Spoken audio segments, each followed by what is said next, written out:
Welcome to the Full Syllabus channel. In today's lecture, we are actually going to further discuss about the traversals of the graph.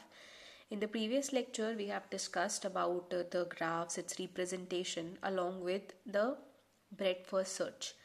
In this algorithm, we will be first of all discussing about the complexity of breadth first search, the algorithms which we did in the previous lecture. Then we will be discussing about the DFS along with its example.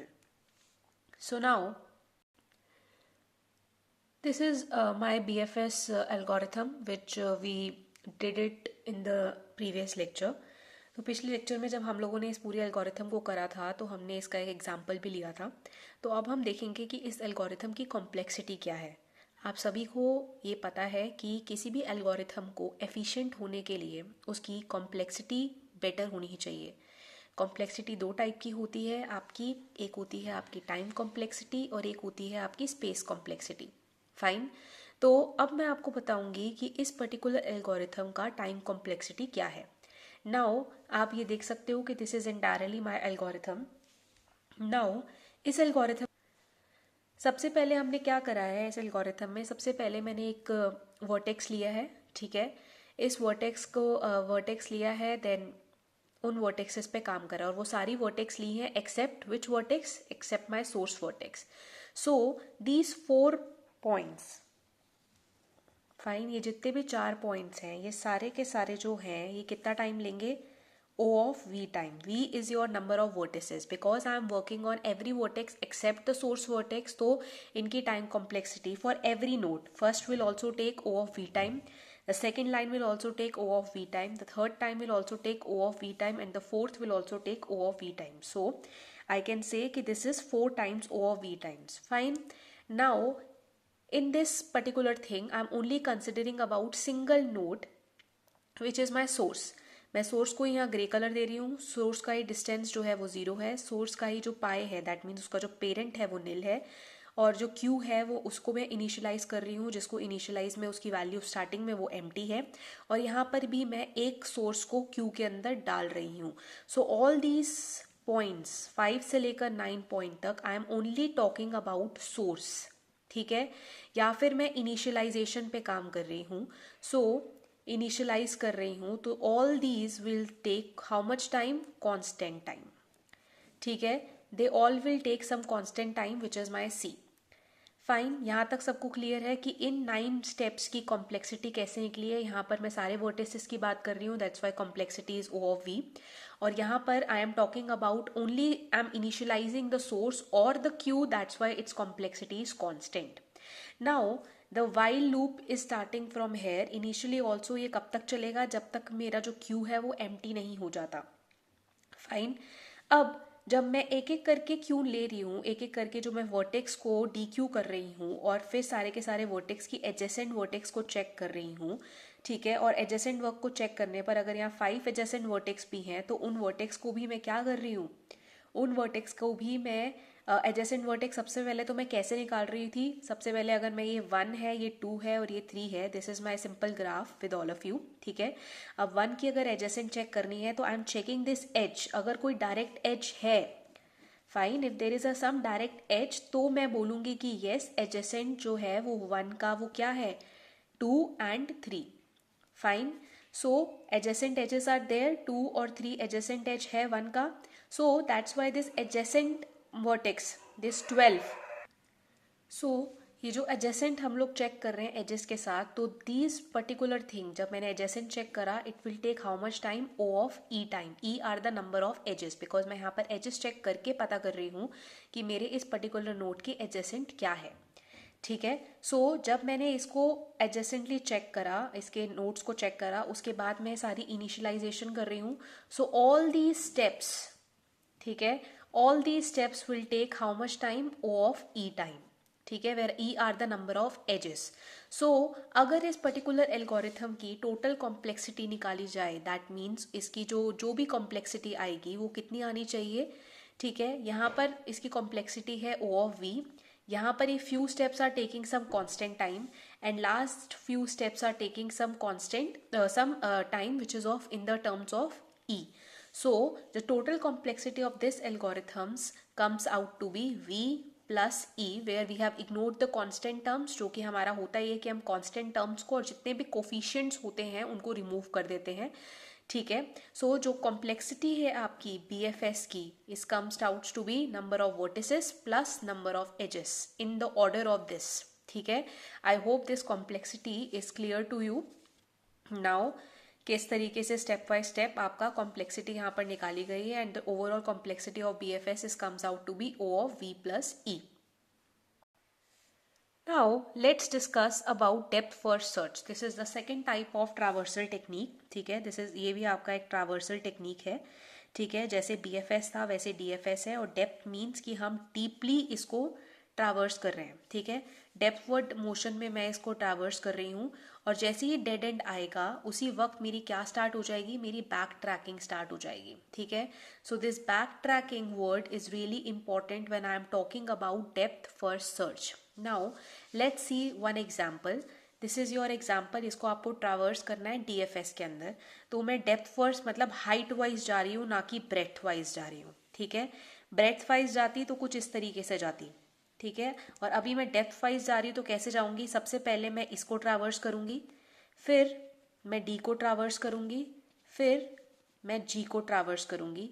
G के बाद मैं यहाँ भी जा सकती हूँ, यहाँ भी जा सकती हूँ. तो सबसे पहले मैं यहाँ गई और फिर E से मैं यहाँ गई.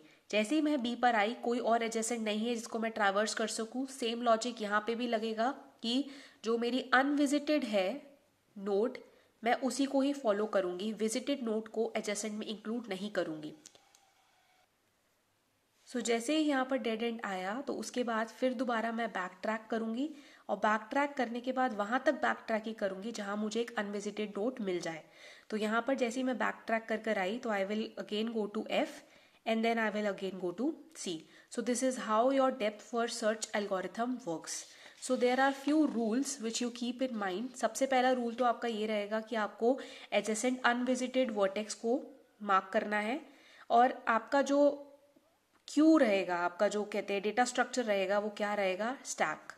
आप बेसिकली स्टैक डेटा स्ट्रक्चर्स को यूज करोगे, ठीक है. स्टैक के अंदर आपको पता है कि आपका पुश भी होता है और आपका पॉप भी होता है, ठीक है. जैसे ही आपकी कोई भी एडजेसेंट वर्टेक्स फाउंड नहीं हुई जो कि मेरी अनविजिटेड है, ठीक है, आप क्या करोगे, पॉप करना स्टार्ट करोगे, and you have to repeat this. तो इसको कैसे फॉलो अप करेंगे, तो मैं आपको एक बार डायग्राम से एक्सप्लेन करने की कोशिश करती हूँ how these two rules are working. Then हम लोग DFS को डिटेल में पढ़ेंगे.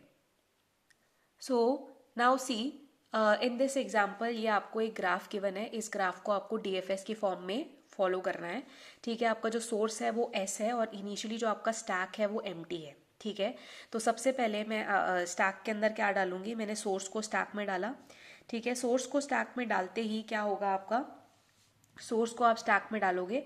सोर्स की एडजेसेंट आपकी क्या है, आपका A भी है, आपका B भी है, और आपका C भी है. फाइन.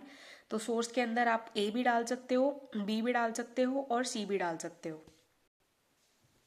तो मैं जब इन तीनों रास्तों में से तीनों में जा सकती हूँ, तो सबसे पहले मैंने चूज करा A. जैसे ही मैं A को चूज करूंगी, A मेरा ट्रावर्स होगा, तो अब मेरे पास S है स्टैक के अंदर, और अब स्टैक के अंदर मेरे पास A भी आ जाएगा. तो जैसे ही मैंने S को करा ट्रावर्स, और इस स्टेप में मेरा S भी ट्रावर्स हो गया और मेरा A भी ट्रावर्स हो गया. फाइन. अब A के एडजेसेंट हम लोग जाएंगे, ये मेरा स्टैक आ गया. A के एडजेसेंट जाएंगे तो भी मेरे पास स्टैक में S है, स्टैक में A है. ये दोनों मेरे ट्रावर्स हो चुके हैं इन द प्रीवियस स्टेप. अब मेरा इसके एडजेसेंट में क्या है, D है, तो D भी मेरा क्या हो जाएगा, पुश हो जाएगा स्टैक के अंदर.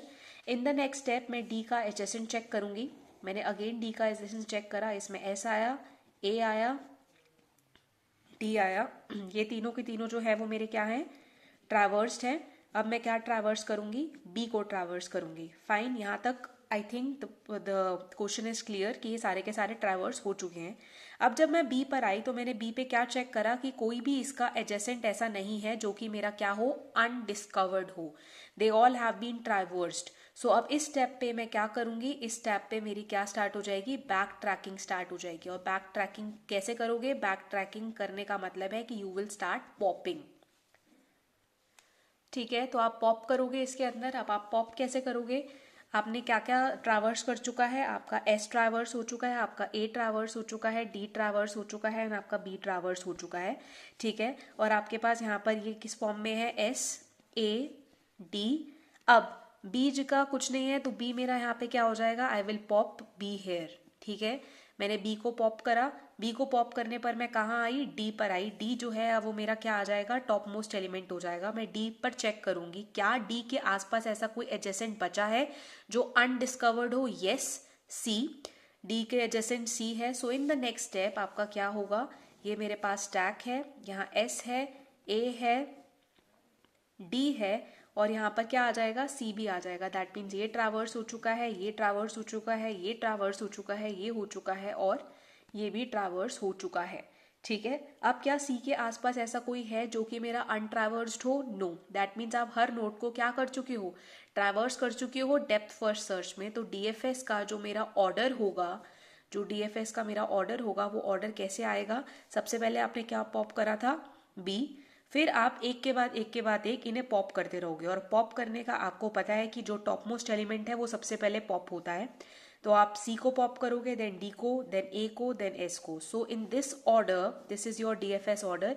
इस ऑर्डर के अंदर आप इस ग्राफ को ट्रैवर्स करोगे and you will get depth first search order, ठीक है। सो ये सिंपल सा एग्जाम्पल था ये बताने के लिए कि डीएफएस एक्चुअली में काम कैसे करता है।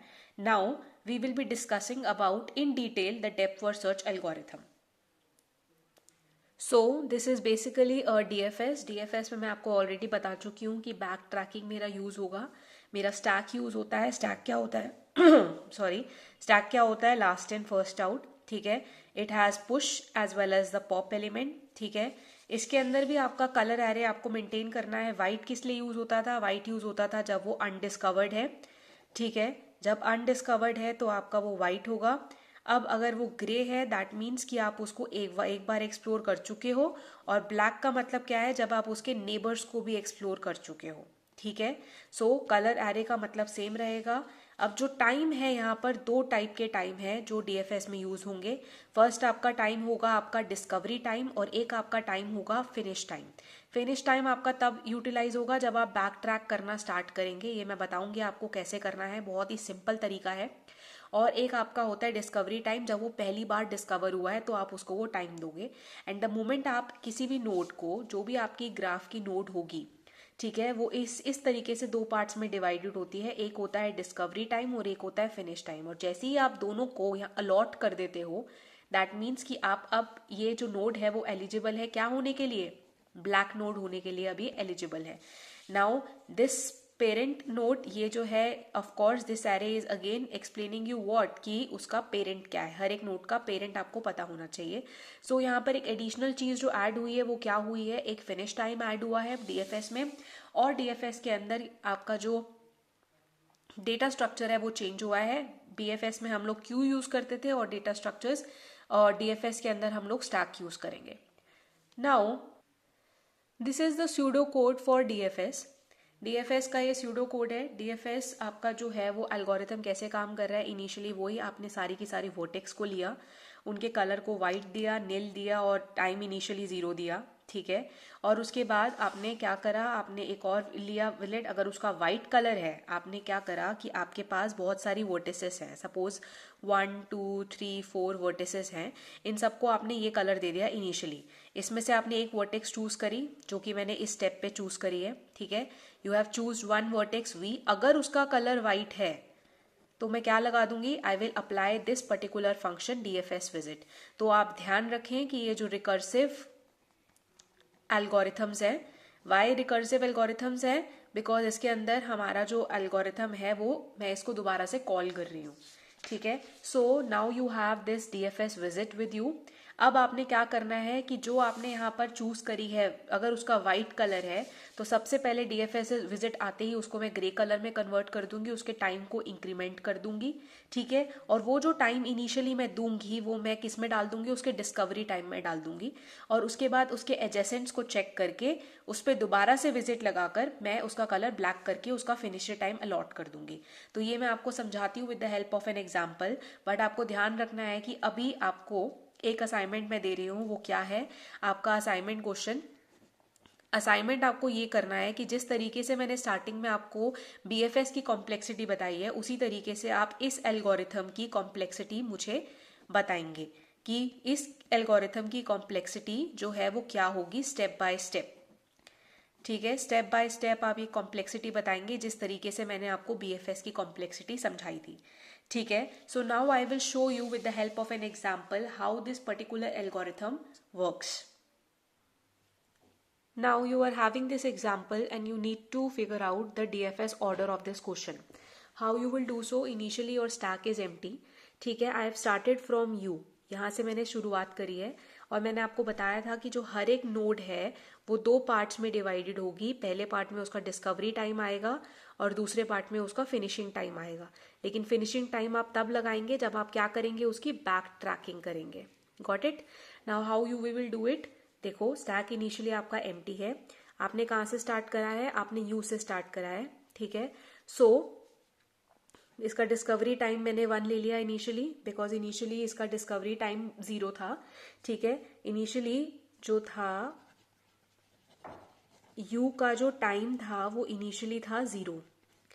जैसे ही आप डीएफएस विजिट लगाओगे, ठीक है, ये जो टाइम है वो क्या हो जाएगा, इंक्रीमेंट हो जाएगा। सो नाउ जो यू का जो टाइम है वो क्या हो गया, 1 हो गया। ठीक है, सो दिस इज योर 1, यू का टाइम आ गया 1 और ये जो यू जो है वो आपका कहाँ आ जाएगा, स्टैक में आ जाएगा। यू के एडजेसेंट मैट्रिक्स आपका वी भी है और आपका एक्स भी है। ठीक है, यू का एडजेसेंट मैट्रिक्स जो है वो वी भी है और आपका एक्स भी है। सपोज अब मैंने यहाँ पर आई, ठीक है, सो इसका जो डीएफएस विजिट लगाऊंगी तो इसमें भी क्या होगा, आपका टाइम प्लस प्लस हो जाएगा। ठीक है, तो इनिशियली टाइम क्या था, इसका 1 था, तो ये इंक्रीमेंट होकर इसका डिस्कवरी टाइम क्या हो गया, 2 हो गया। और now this we will also push towards the stack. जब मैं 2 से y पर आई तो इसका एडजेसेंट है, तो इसका भी जो विजिटिंग टाइम है वो टाइम प्लस प्लस हो गया और y को मैं कहाँ लेकर आ गई, स्टैक के अंदर लेकर आ गई। अब मैं y के एडजेसेंट देखूंगी तो y के एडजेसेंट क्या है, x है, तो x का डिस्कवरी टाइम क्या हो जाएगा, 4 हो जाएगा और यहाँ पर मेरा x भी कहाँ आ जाएगा, स्टैक में आ जाएगा। इन अ सिमिलर वे जैसे मैंने वो वाला एग्जाम्पल आपको समझाया था। जैसे ही आप यहाँ पर आओगे और आपने चेक करा, अब इसके एडजेसेंट कोई भी ऐसी वर्टेक्स नहीं है जो वर्टेक्स अनडिस्कवर्ड हो। So I will start what, I will start popping. ठीक है, तो सबसे पहले मैंने x को पॉप करा। ठीक है, ये x यहाँ से हट गया, x को पॉप करा, तो जब मैं x को पॉप करूंगी I will add its finish time also. ठीक है, और फिनिश टाइम आपका कैसे ऐड होगा, आप प्रीवियसली आप जब एल्गोरिथम में जाएंगे तो आप देखेंगे कि लास्ट में जो फिनिश टाइम है उसका क्या गिवन है, टाइम, और ये टाइम की वैल्यू इसमें अलॉट हो जाएगी और टाइम क्या हो जाएगा, टाइम प्लस 1। तो इनिशियली यहाँ पर उसका टाइम 4 है, 4 + 1 विल बी इक्वल टू 5। तो ये जो 5 है वो क्या हो जाएगा, फिनिशिंग टाइम हो जाएगा। तो इनिशियली यहाँ पर क्या आ जाएगा, 5 आ जाएगा। जैसे ही ये हो गया तो ये वाली नोट क्या हो गई, मेरी कंप्लीटली ब्लैक कलर की हो गई। ठीक है, इनिशियली ये सारी की सारी अभी कौन से कलर की हैं, ग्रे कलर की हैं, और ये अभी भी व्हाइट कलर की हैं क्योंकि अभी तक अनटच्ड है। ठीक है, ये ब्लैक कलर का हो गया, तो मैं ऑर्डर को भी I will keep in the track. ठीक है, अब मेरा टॉप मोस्ट एलिमेंट y है, y के भी एडजेसेंट मैं सब चेक करूंगी, ऐसी कोई नोड नहीं है जो अनडिस्कवर्ड है। सो इसीलिए y भी हमारा क्या हो जाएगा, कंप्लीटली हो जाएगा यहाँ पर। तो यहाँ पर 5 था लास्ट टाइम, तो यहाँ पर इसका फिनिशिंग टाइम क्या हो जाएगा, 6। y मेरा पॉप हो गया। ठीक है, y मेरा पॉप हो गया। अब उसके बाद y के बाद मैं किसको पॉप करूंगी, v को, because v is the top most element. ये भी मेरा ब्लैक कलर का हो गया और अब मेरा जो ऑर्डर है वो क्या है, y भी मैं कर चुकी हूँ डिस्कवर। उसके बाद मैं आऊंगी v पर, v के आसपास भी कुछ नहीं है, तो v का भी फिनिशिंग टाइम यहाँ पर क्या हो जाएगा, 7, और ये भी क्या हो जाएगा, ब्लैक कलर का हो जाएगा। So after y what I have used v। Now v के बाद I will move towards this, तो ये क्या हो जाएगा, 8, और अब मेरी ये वाली भी नोट क्या हो जाएगी, डिस्कवर्ड हो जाएगी। सो अब जो है वो मेरा स्टैक क्या है, स्टैक जो है अब वो मेरा कंप्लीटली एम्प्टी है। Now this is your new stack, this is completely empty, but still you can see कि अभी भी 2 नोड्स हैं जो मेरी क्या है, अनटच्ड हैं। ठीक है, ये नोड्स अनटच्ड हैं। तो जब भी ऐसा सिनेरियो आता है कि जब एक ग्राफ जो है वो आपका बेसिकली यहाँ पे क्या हो रहा है, 2 ग्राफ्स में डिवाइड हो गया, ये जो कंप्लीटली डीएफएस हो चुके हैं, but this is also left, इसको भी मुझे डीएफएस के थ्रू ट्रैवर्स करना है. So when this is the scenario, जब आधा आपका जो पूरा डीएफएस है फॉरेस्ट वो 2 ट्रीज में डिवाइड हो रहा है, तो जो ये वाली जो एज होती है, this edge is basically known as its cross edge. ठीक है, तो जब क्रॉस एज वाली सिचुएशन आती है तो उस केस में आप क्या करते हो, you again start from fresh. ठीक है, लास्ट टाइम आपका क्या था, लास्ट टाइम आपका 8 था, तो आप इन दोनों में से किसी को भी रैंडमली चूज कर सकते हो. सपोज मैंने इसको चूज करा तो ये 9 आ गया इसका डिस्कवरी टाइम, और इस टैग के अंदर अब मैंने क्या ऐड कर दिया, इस टैग में मैंने W को ऐड कर दिया. अब इसके एडजेसेंट है मेरा ये, तो इसको मैं टाइम क्या दूंगी, 10 दूंगी. तो अब इस टैग के अंदर मेरा क्या आ गया, Z आ गया. अब मेरे पास और कुछ भी नहीं है, तो मैं एक एक करके इसे पॉप करना स्टार्ट करूंगी. तो अब इनिशियली मेरे पास यहाँ पर क्या है, तो मैंने इसको पॉप करा, Z पॉप हुआ, फाइन. तो जैसे ही Z पॉप हुआ तो इसके अंदर मैं इसका क्लोजिंग टाइम डाल दूंगी, ऐसे ही इसके अंदर मैं क्या डाल दूंगी, इसका फिनिशिंग टाइम डाल दूंगी. ठीक है, तो यहां पर Z हुआ और यहां पर W हुआ. सो इन दिस वे आपको क्या मिला, इस क्वेश्चन के अंदर आपके पास एक डीएफएस था, डीएफएस फॉरेस्ट था. ठीक है, फॉरेस्ट क्यों था, because it consist of cross edge. ठीक है, क्रॉस एज था इसलिए डीएफएस फॉरेस्ट था, जो 2 पार्ट्स में डिवाइड हुआ, जिसमें एक पार्ट के अंदर तो आपका U, V, X and W edges आए, और एक के अंदर आपका क्या आया, W एंड Z एज आया. तो अगर मैं इसका डीएफएस ऑर्डर निकालूं, ठीक है, तो वो डीएफएस ऑर्डर आपका क्या रहेगा, डीएफएस ऑर्डर रहेगा X, Y, V, U, Z and W. आपका डीएफएस ऑर्डर ये भी हो सकता है, और कुछ स्टूडेंट्स W को पहले भी ले सकते हैं, बिकॉज मैंने कहा था कि इन दोनों में से आप रैंडमली किसी को भी चूज कर सकते हो. So it can be X, Y, V, U, W, Z. So these are the 2 possibilities और 2 ऑर्डर्स डीएफएस ऑर्डर. एंड ये एक एग्जाम्पल था जो आपका डीएफएस फॉरेस्ट का एग्जाम्पल था, बिकॉज इसमें क्रॉस एज आई. ठीक है, so in this manner you will solve these type of questions. Now these are the few assignment questions for you. आपको ये ग्राफ गिवन है, ठीक है, please pause the video and draw this graph in your notebooks. आपको ये graph given है, इस graph को आपने क्या करना है, इस ग्राफ को आपको ट्रावर्स करना है बीएफएस में भी और डीएफएस एल्गोरिथम में स्टेप बाय स्टेप. ठीक है, उसके बाद आपको ये 2 एमसीक्यू टाइप क्वेश्चंस दिए हुए हैं कि आपको ये ग्राफ गिवन है, आपको इस ग्राफ का बीएफएस ऑर्डर बताना है, कौन सा करेक्ट ऑर्डर होगा इन चारों में से. ठीक है, और आपको ये डीएफएस का ग्राफ गिवन है, और इस ग्राफ के 4 ऑर्डर्स आपको गिवन है, और आपको ये बताना है कि डीएफएस का कौन सा ऑर्डर ग्राफ करेक्ट होगा. ठीक है, सो इस पर्टिकुलर वीडियो में आपको 4 असाइनमेंट के क्वेश्चंस मिले हैं. एक तो आपको कॉम्प्लेक्सिटी निकालनी है.